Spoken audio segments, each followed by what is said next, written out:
السلام علیکم مفتی صاحب، کیا حال ہے؟ ٹھیک ٹھاک ہیں؟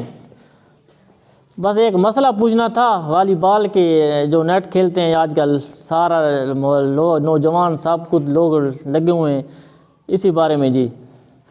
وہ جو شرط لگاتے ہیں، کوئی 100 200 500 1000، کوئی لوگ کہتے ہیں یہ شول ہے، کوئی کہتا ہے یہ نہیں جوا ہے، کوئی کہتا ہے نہیں بس ٹھیک ہے یہ لگا رہا ہے۔ اسی بارے میں مسئلہ پوچھنا تھا بھائی، یہ کیا مسئلہ ہے؟ اس میں کوئی ہے بیان؟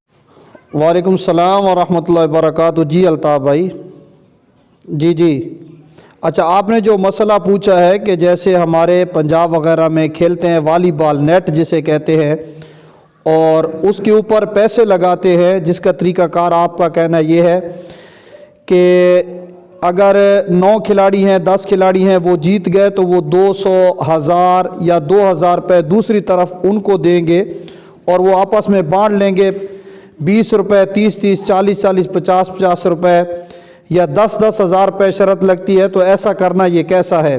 آپ کا یہی سوال ہے۔ تو دیکھیں، یہ شرط ہے، یہ جوا ہے، یہ ناجائز ہے، حرام ہے، باعث گناہ ہے۔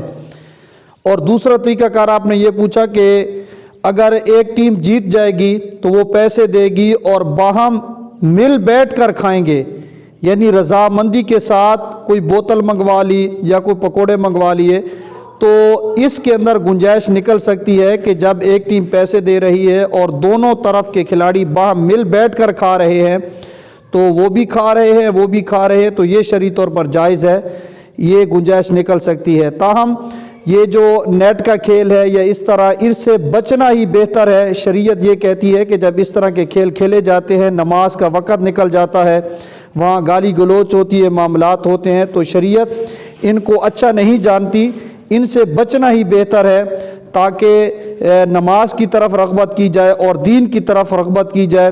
یہی نیٹ ہے، والی بال ہے کہ جہاں سے لڑائیاں ہوتی ہیں، ایک دوسرے کو ماں بہن کی بسا اوقات گالیاں بھی دی جاتی ہیں اور وقت کا بھی یہ ضیاع ہے، بچنا یہ بہتر ہے۔ تاہم جو شرط لگا دی جاتی ہے تو اس کے حوالے سے مکمل تفصیل میں نے آپ کو بتا دی ہے۔ جزاک اللہ۔